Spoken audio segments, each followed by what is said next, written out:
Happy Wednesday, everyone, and welcome to Simply Felicity. I want to give a quick shout out to my sponsor, my very first sponsor of Simply Felicity, and that is Solomon's Fitness World. I'm holding up something green with a green screen behind me. Oops, won't do that. Let's see. We try again.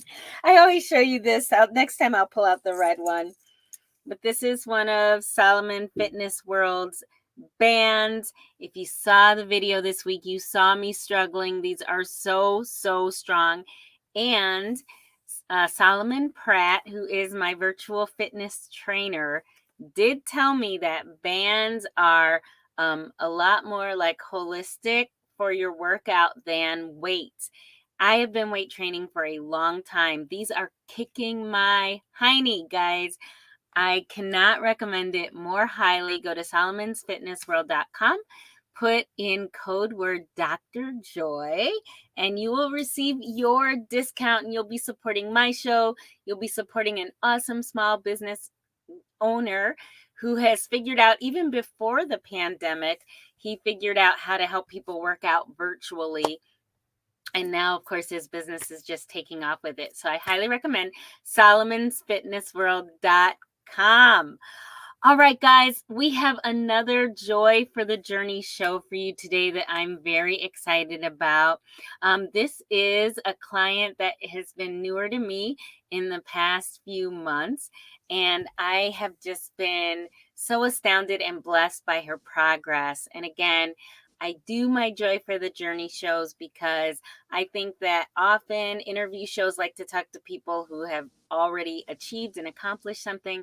But what about talking to people that are in process of accomplishing many things? Not that they haven't achieved anything, but they're in process of accomplishing some of the things that they want to in their lives. So please welcome with me, Nina Kilbride Sheehan.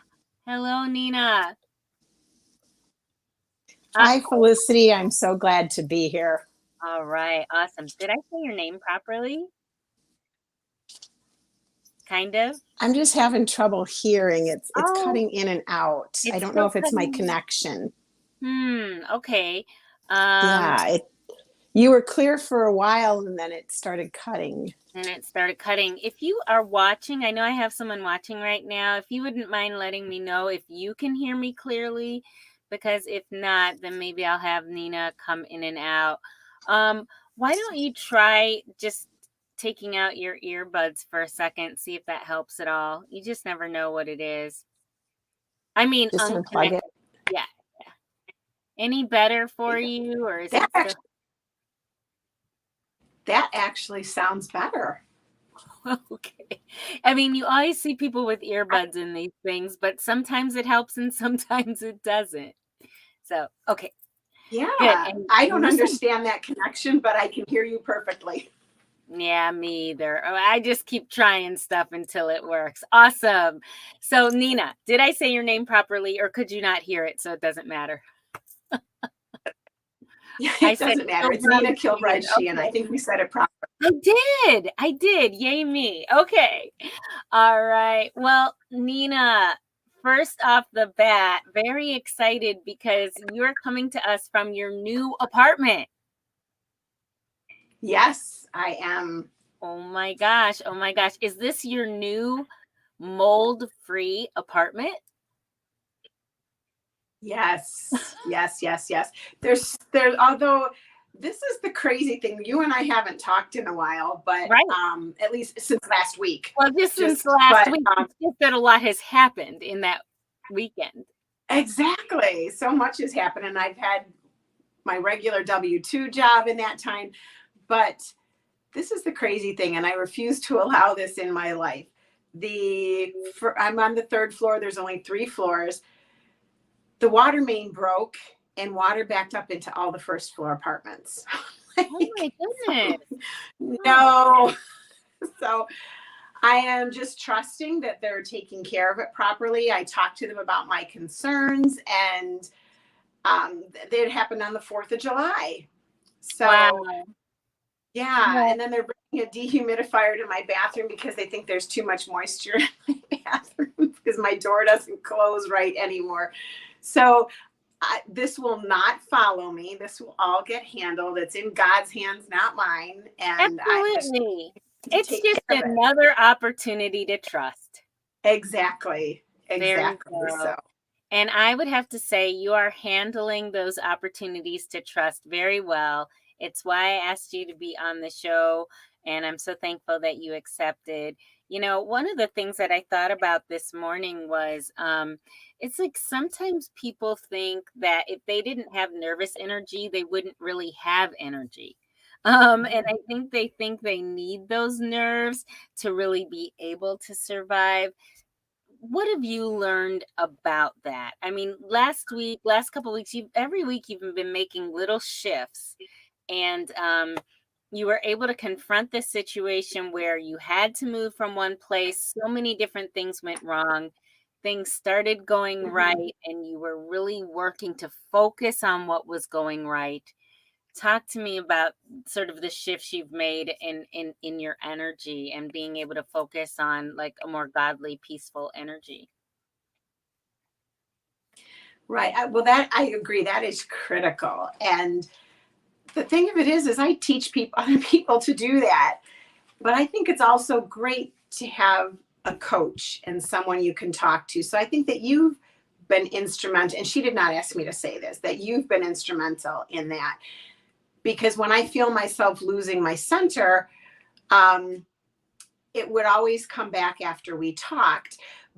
But those little anchors that everyone needs in their lives that I'm really good at identifying for other people. And sometimes I can intellectually identify it for myself, but you can't just have it in your head. You have to pull it down into your heart.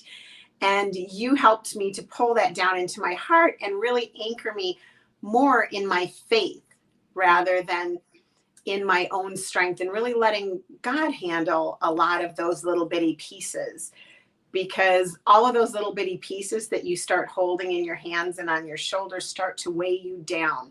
Yeah. And letting those things go and doing what you can and still moving forward in faith and taking the next step, taking the next step, taking the next step.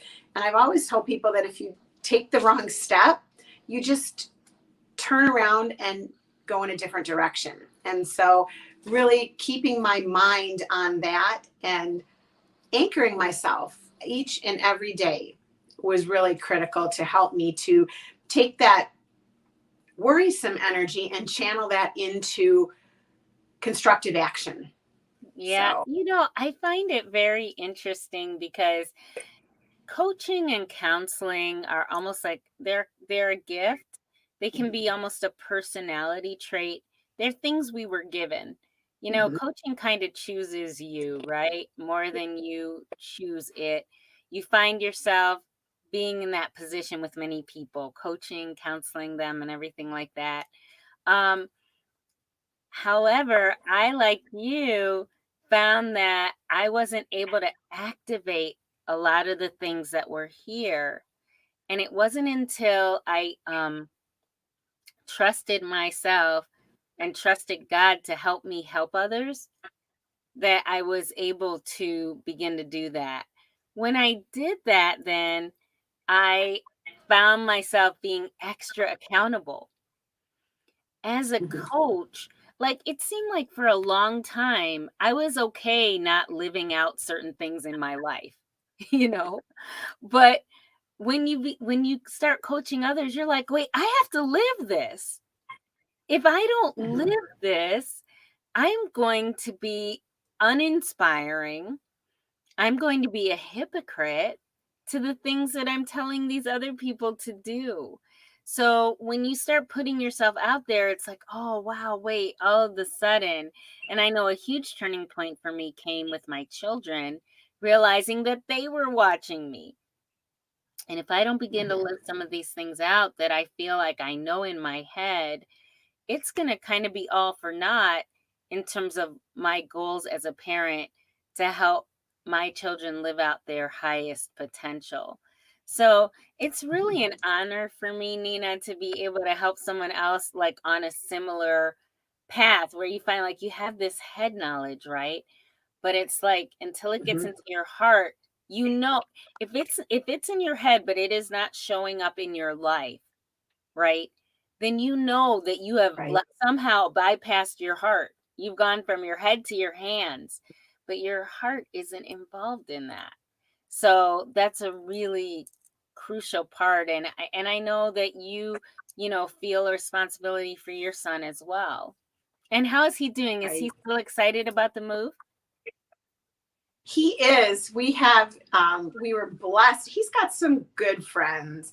A friend came up from Tennessee a week before we moved, helped us with everything. He's still here. He's going home tomorrow. Wow. So, my son has been really enjoying that. And he's been really reflecting on his priorities. Like, he might not go to Tennessee to meet a different friend, which is how he met this friend, Okay. um, because his priorities are to figure out the next step of his life.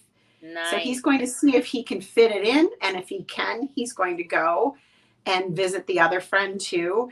But if not, he's got a And your greater son is sense of 19, right? he is. So he's just I started him a year late because I homeschooled him. And ironically, the name of my homeschool was Head, Heart, and Hands Academy. Oh, wow.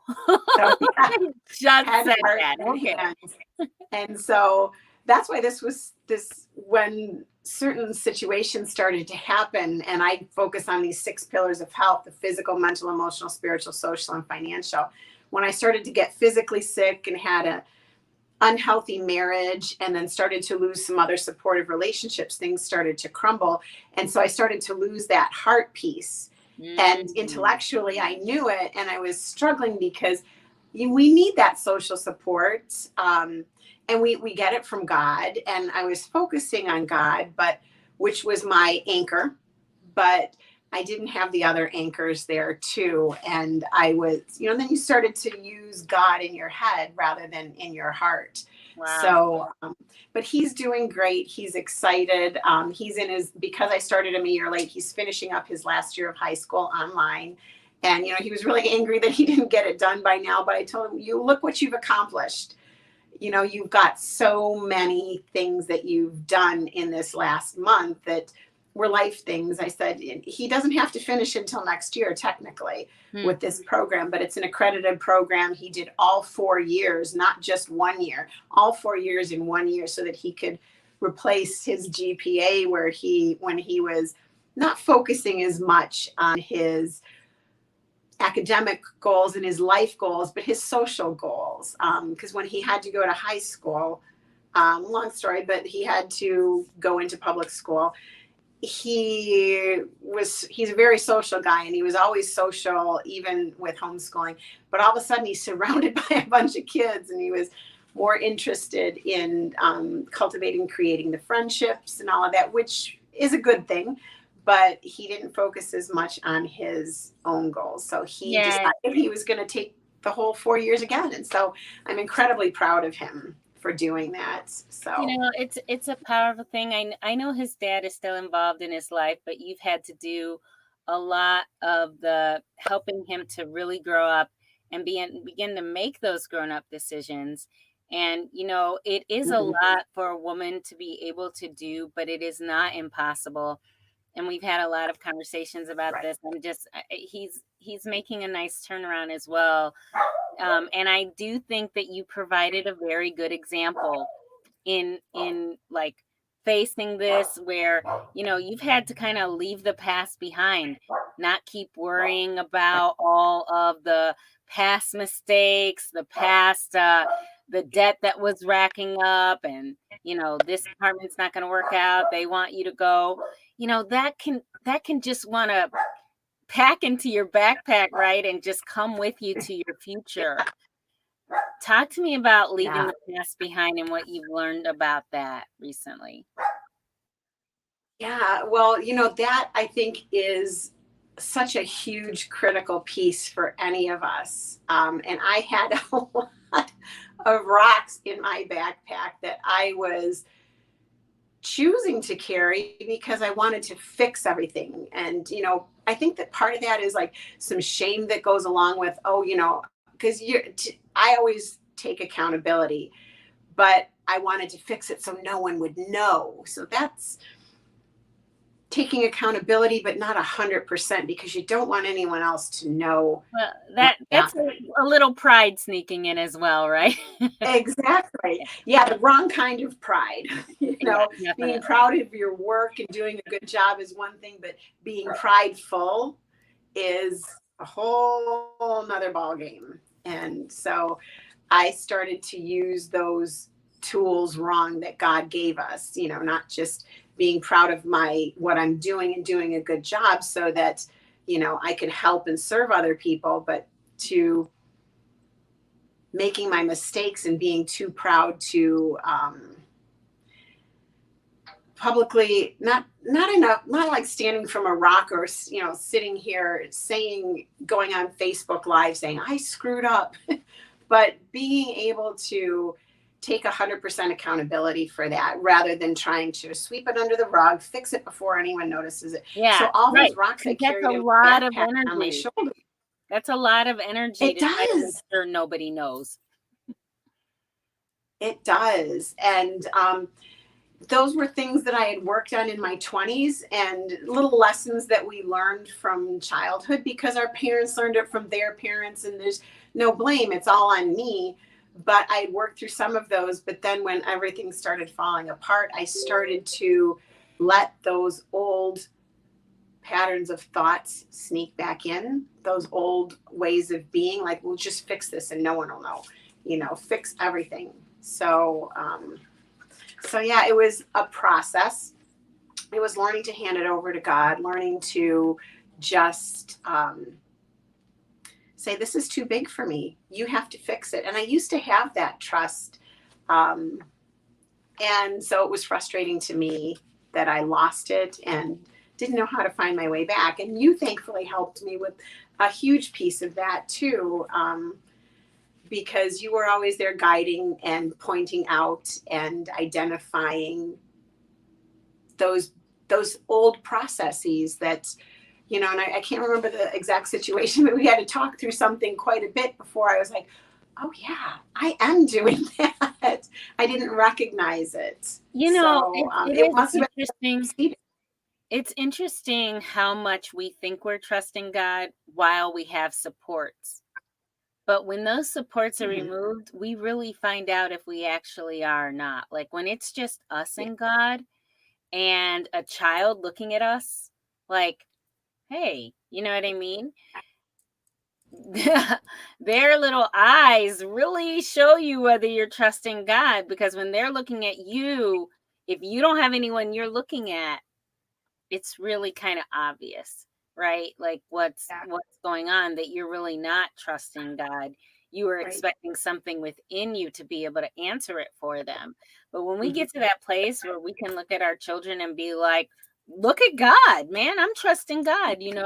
Or when they see us, they Mhm. can see that we are confidently trusting God, that maybe even there's no Mhm. natural reason for us to be as confident as we are, but that we truly believe in Right. God.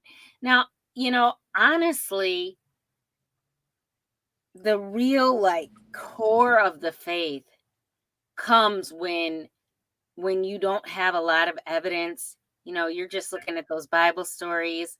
You're looking at people who have told you it works and things like that. But maybe you just, in your mind, you have a lot of things that haven't worked. You have a lot of disappointments in the past. Um, but once you allow God to come through for you, I mean, you Mhm. begin to have your own Bible stories. That's what being a living epistle is about. And you begin to rack up those victories.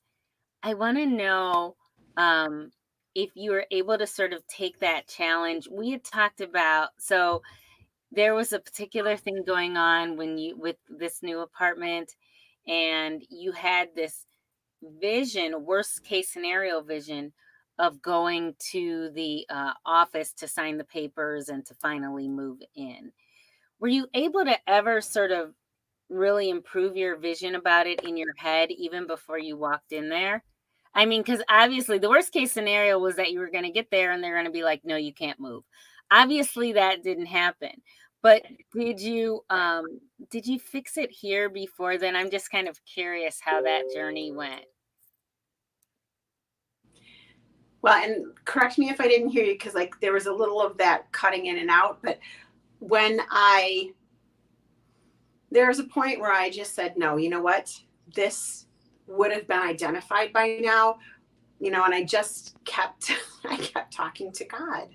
I'm just like, Lord, I trust that you've got this. This is bigger than me.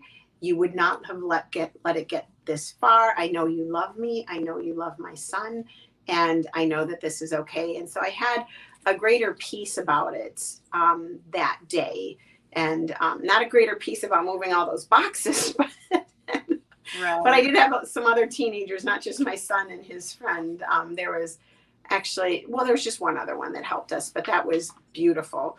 But That I kept talking to God, and I just kept telling him, you know what, these thoughts keep creeping in, and I know that I kept, praying the Holy Spirit around the walls of my heart and just Oh, I love to that. just let it go. So, I love that so much. The thing is, guys, we really need to deal with the worst case scenario thinking.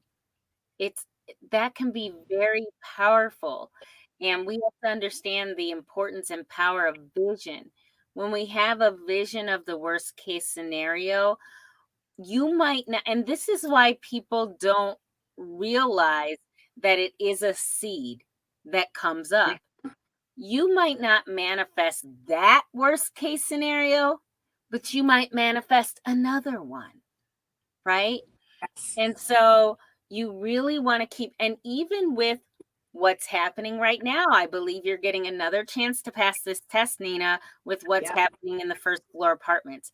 First, right. gratitude. You're not on the first floor. You know what I mean? That's a place where you can focus and be grateful. But the second, point of gratitude is just to say, um, that I envision this apartment to be mold free, to be beautiful. We are healthy, we are happy here, and everything that you want the apartment to be filled with, right? Mhm. Not focusing on mold. That's what you Right, don't want. You don't want right. to put the energy on mold. You want to put the energy on what you want the apartment filled with from a health perspective, and how it's, a great atmosphere that adds to your health and things like that. So these visions are so, so important. Like if you deal with worst case scenario thinking, Mhm. right? What you want to do is let that be a key to have you trick over into thinking about the best. What is the best? You know, I bring it up a lot. Proverbs 29:18, for a lack of vision, people perish. Mhm. If you have a worst case scenario vision, it could be because you haven't developed the best case. You don't really know what the best case scenario looks like. Maybe somebody told you things like too good to be true. And so you don't even let your mind go to a best case scenario. Right. So we want to be able to like allow these things not to trick us into condemnation, but to trip us over into, how can I make this best case scenario? Now, I told Nina, this is just a little tip I'm going to give you. She took it and adapted it to herself. But listen, when I get worst case scenario thinking in my mind, like I don't really play around with the devil at all. I I sit there and say, "Oh, okay." So for example, in her case, if if I was having a worst case scenario that I'm going to get to the leasing office and they're going to say, "Oh, we see you still owe money. You're not going to be able to move in today." If that scenario comes to my mind, then I push it to the limit and say, I'm going to walk out of there and somebody's going to give me the keys to a new house. I mean, if we're just going to pretend, let's pretend, right?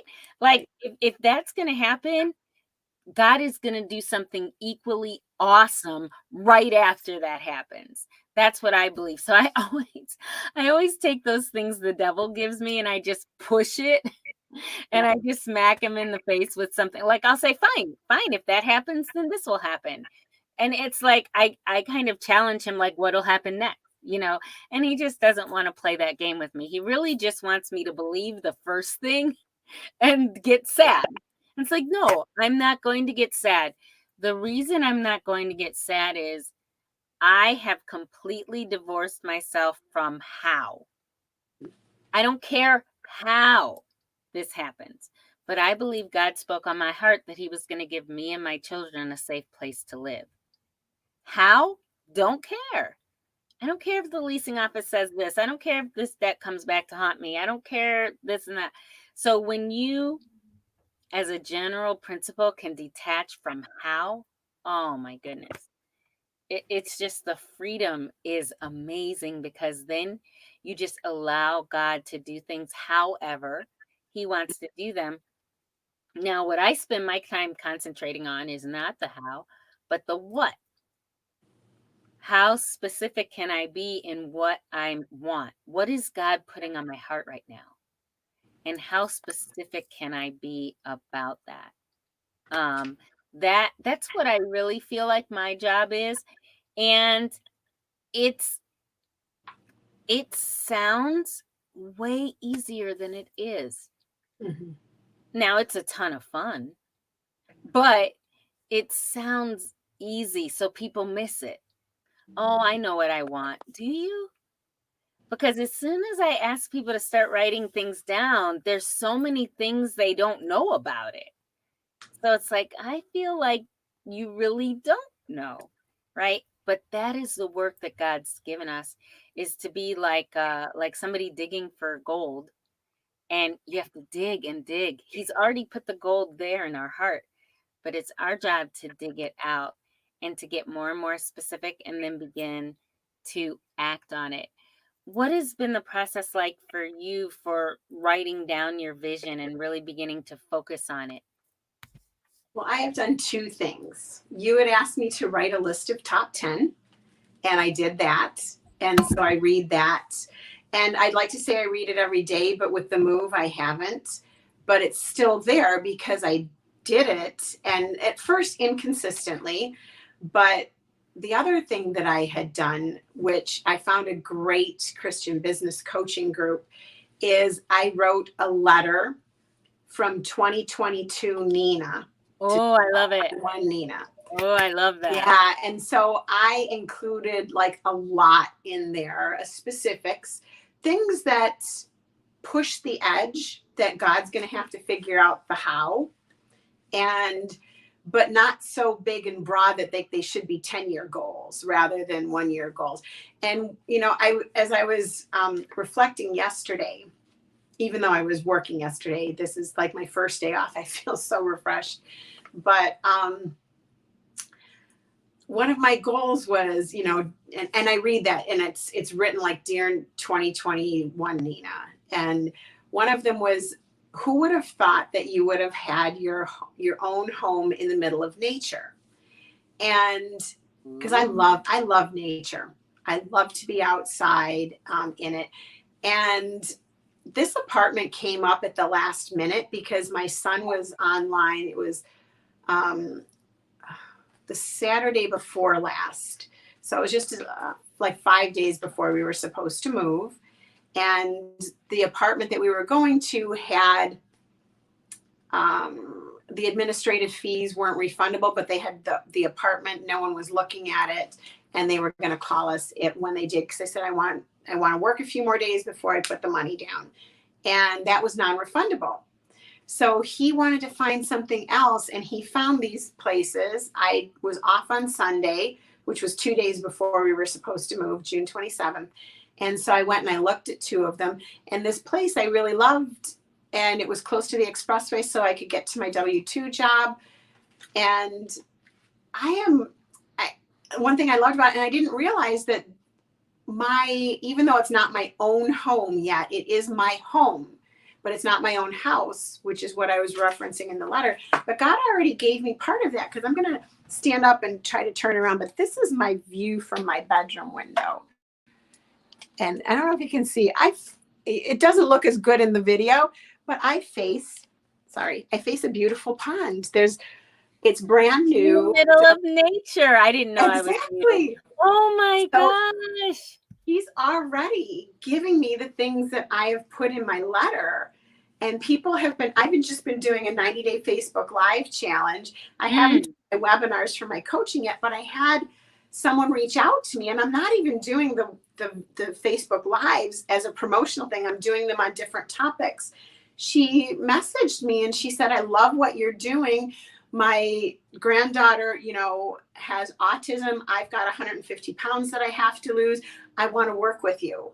So when did that happen? that was in the last week. Oh, that's awesome. Last. So wow. It has been a busy week. My goodness. Oh my gosh. It's just like things are just spinning, but that's God just starting to, even though I haven't read my letter in a couple of days, he knows that I'm busy.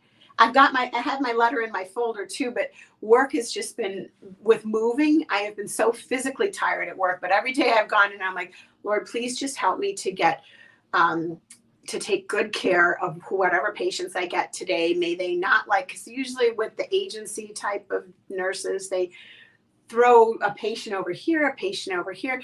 But I made such a difference since I started to move here, and just told God, I'm like, you know how tired I am. Keep my brain focused, keep my hands moving, keep my heart open, and let me just make the difference that I can make. And they were 4 hard days, but everything was just in place. Wow. And yesterday I got hugs from everyone that were in the room. I think the regular nurses there were a little angry, but so he's just putting lots of little things into place, just pushing me forward, because even though I didn't read the letter, he knows that it's still in my heart. And because I didn't list, it's there. You know what? And that's the point. It's not that if you do this, I'll do this. It's not exactly like that. Right. The things God asks us to do normally are to change us. Yeah. And they're seeds. I look at them as seeds. Mm-hmm. And just because I didn't put any seeds in the ground today, it doesn't mean I didn't sow during the time of planting. Yeah. Right? And so every day isn't necessarily a day for planting. And we just go based off of the seasons and the rhythms. But sometimes we are just sowing into ourselves. Sometimes we don't reap where we sow, but we will reap what we sow. Mm-hmm. And you reading that letter is sowing good things. It's not, our part isn't really equal to God's part. God does the most, but it's just that our part is pivotal to show our readiness. Like, are we in the right position? Mm-hmm. And those things he's asking us to do, they really put our head in the right frame of mind, so we know what to look for.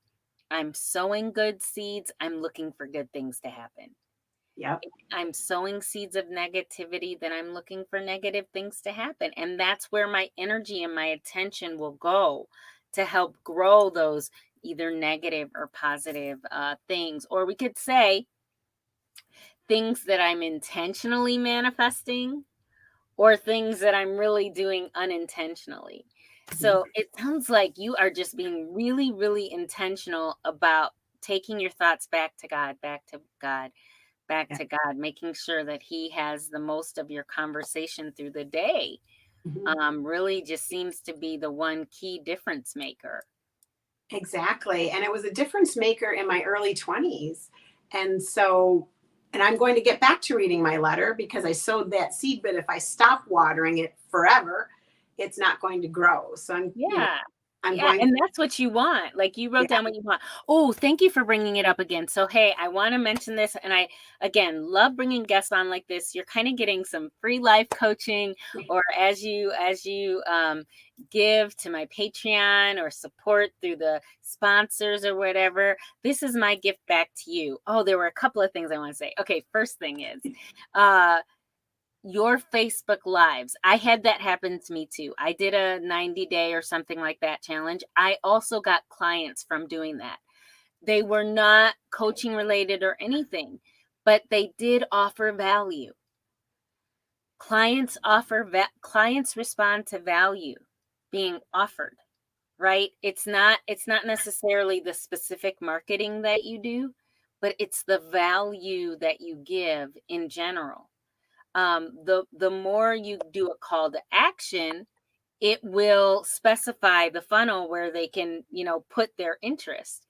But you will have people just are so interested that they kind of create their own path. Like, okay, what do I have to do to work with you? Of course, those are going to be some of your best clients anyway, right? Because they're that excited to work with you. So don't be surprised that that doesn't keep happening. Those are seeds that you're giving. We think, oh, it's my 90-day challenge. It is your 90-day offering to the world. You've agreed to open yourself up to the world and finally begin to share your wisdom, right? So it's an exchange. It's, again, sowing and reaping. So I wanted to make sure I mentioned that. And then I should have gone with the first thing. What was the other thing I was about to say? Well, talk a little bit more about your lives. How many have you done so far? I am on day 43 Wow, today. almost halfway So there. yeah. That's And I, exciting. I tell people I'm not halfway done. I'm halfway to my goal because I might just keep on doing it. So I'm I not looking found at just cutting off. it was like a preparatory season for me for doing just what I'm doing now. Like, Mhm. God said, "Look, you're going to be going live weekly. You're going to be on camera. Like, you prepare yourself. Don't wait for someone to choose you. Don't wait for a network to, ooh, I want you. You pick yourself, right? Mhm. And you say, hey, I have a voice. I have something to say. Um, and so that is so exciting. Just so many amazing, life lessons. Oh, yes, that's what it is. Another coaching tip. I personally like this.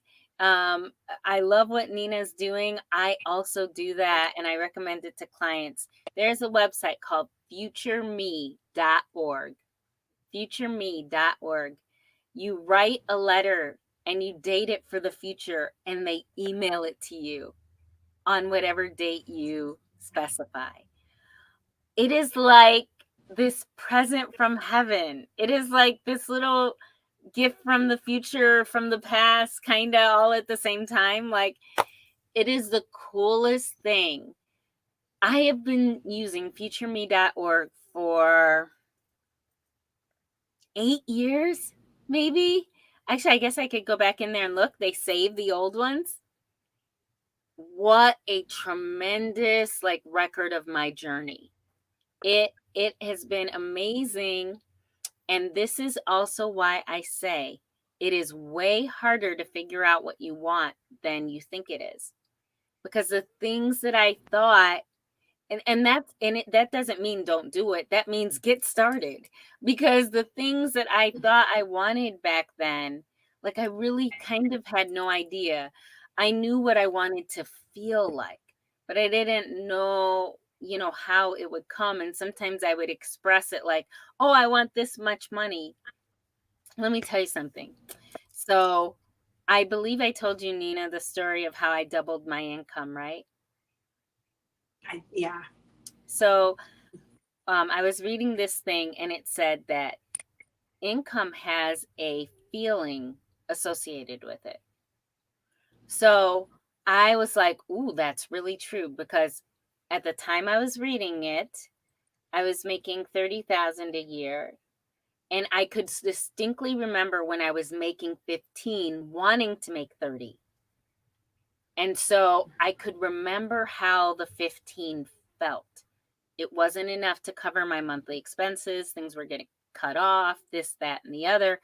And that had a feeling associated with it. So what I did was I felt the 15, like I could remember it. And then I felt how I felt right then. So then I had this thought in my head, okay, double it. And all of a sudden I was like, 60. Okay, this is what it feels like, right? So it's like, oh, wow, that's interesting. And I really invite you guys to try it. Like, these dollar amounts, they have a feeling associated with it. It has to do with what it would do for your life. It's not about the money itself. It's about what it represents and what it would do. At the time, 15 wasn't enough for where I lived and everything like that. So, I mean, in other countries, 15 grand's a lot of money. So it's not the dollar amount itself, right? Okay. So anyway, within 2 weeks, I had manifested like 75% of the 60,000. And then within another few weeks, I got the rest. Okay. On a regular basis, I was now getting that. It was so fast. And I recognized, like, oh, that came from that feeling exercise I did. Like, I knew it did. Okay. So that was very exciting. So I've been telling a lot of people that story. Well, a few months ago, I thought, well, shoot, why don't you double it again? Right? Like, if it's just that, then just double it. Okay. Well, I did. And it's been a few months now. Okay. And really, I'd have to say, kind of nothing has happened that I've seen. So, and the reason this triggered me to think about this is because one of the first things I wrote in my future me letter was that I wanted to make 100 grand a year. Now I'm finally getting the lessons on it. So here it is. I started back into the feeling the 120. I was like, oh, it's been a little while, but why don't I try doing it every day? I mean, I really didn't do the 60,000 every day. I did it a few times, whatever. It just came so fast. But I started like feeling into it and just really like praying about it so I could get wisdom on what was going on. All right. God told me, write a budget for 10,000 a month. It's like, okay. Took me a couple of days to get to it. The other day I did it. Nina, get this. I wrote down everything I could think of at the time. And I was like, oh wow, this is good, right? Girl, I only got to 7,000. I got to 6.5. Mhm. And God's like, do you know now why you don't have it? You don't even, I was like a little stumped at what to do with it. Obviously, you could just go by, blah, blah, blah. I don't think God's really interested in us just going blowing 3,000 just because for an assignment. Do you see what I'm saying? What do I need 3,000 for, 3,500 for to move my life forward, to move my family? Like, what are the responsible, what is the best use of that? You Mhm. know, there'll be some one-time things, but on a regular basis, like I really had to think about it. I really had to think about it. And so it explained to me why I wasn't there before. It also explained the 60,000. Why? I already had a 60,000 budget written down. Ah. I just didn't have the money. So every Mhm. month I was a little short for this or that. You know, I would just rob Peter to pay Paul and do what people do. I was able to make it work. It was a lot better when I got the 60K, right? So, see, there are some very practical elements along with this stuff. God isn't just trying to throw us money just to be throwing us money. You have no plan, no purpose. It's called my favorite word, vision. I didn't have a vision for the provision I was asking for, right? So that's like hot off the press. Revelation. I just got this weekend because I did my budget Sunday and I was like, oh, look at that. Hey, it's my fault again. I mean that in a good way, not in a Exactly. but when I say it's my fault, see other people are like, oh no, and they get into condemnation. I don't get into condemnation. I realize that I'm the reason. If I'm what's holding me back and I'm in Right. control of me, yay, problem solved. Right? Because I Yeah, can it's control. accountability. Exactly. I can do that. But guess what? Guess what I'm not doing? I'm not waiting on God because he was waiting for me. He was waiting for me. Honestly, that's good news. If you don't recognize that's good news, I mean, you need to know that's really good news, because this thing can go as fast and as far as you want it to go. So, any other thoughts you want to share? Do you want to let people know a little bit more about your business as well and what you're offering? Because Do there's I a want to go webinar, ahead? a free what? You're cutting out at the end here. Oh, okay. I was saying, can you share about your business and about the free Oh, webinar definitely. that you're offering to people right now?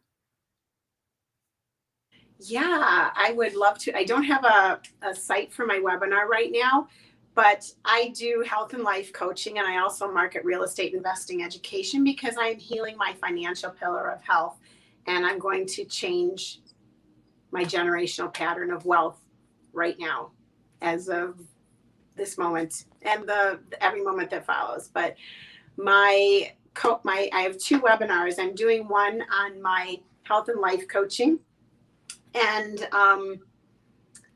the I've got the websites. I don't want people. I want to be able to provide some value, but I am going to be doing. If you can connect with me on Messenger, that might be the best way to be able to get the information when I actually have a website to put the webinars on.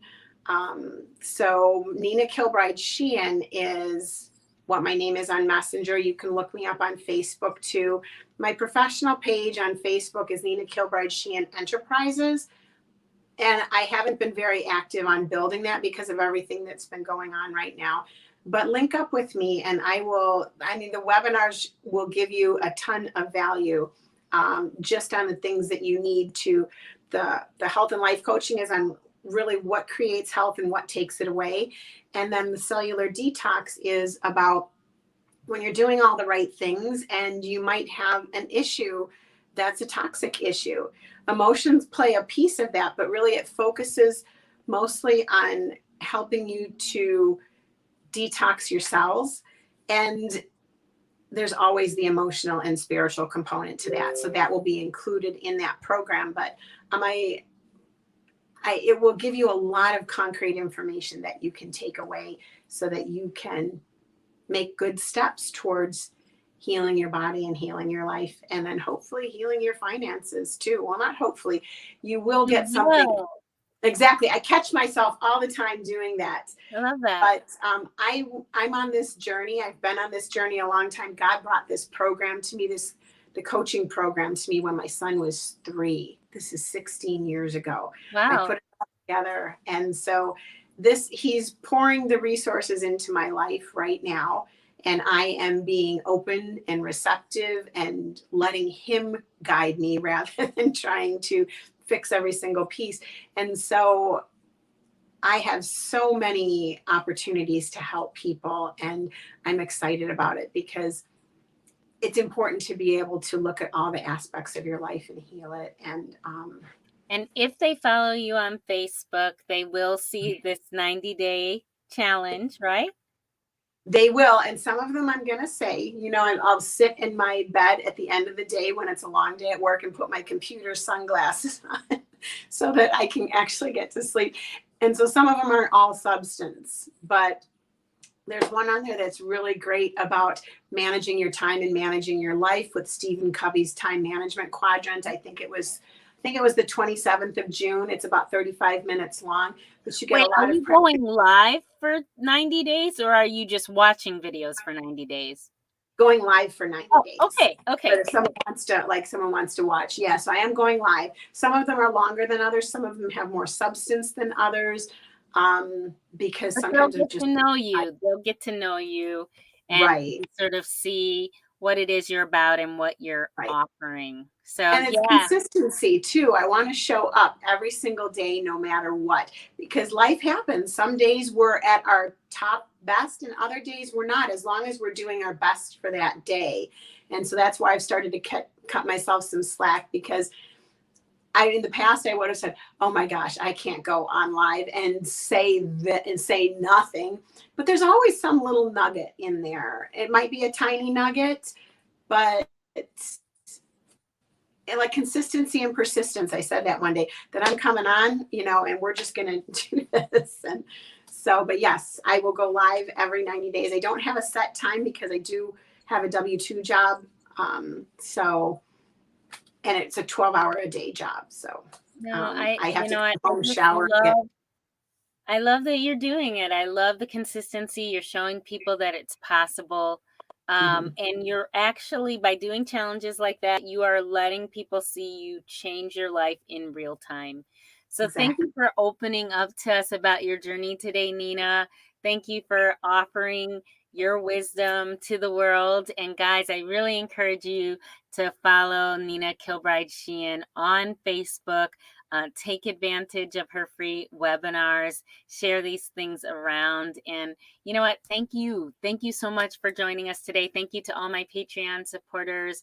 Thank you to those that watch and share and tag others for all the comments section. You guys rock. You're so awesome. I really appreciate. I love the opportunity of offering life coaching to you all, even through this format. So, again, Nina, thank you so much for sharing your journey. And this is just her first time with me. As you guys know, I like to follow people at different steps on the journey. So we'll be having you back once you have maybe the official website, your apartment decorated, and things like that. We could see the new place because this is all a part of your testimony. And thank you for sharing it. Yeah. Thank you for having me on. I was honored to be here, and I'm so pleased and honored to have you as my coach and friend. I'll talk to you guys next week. And you too, Nina. Talk next week. Bless you guys. Bye bye.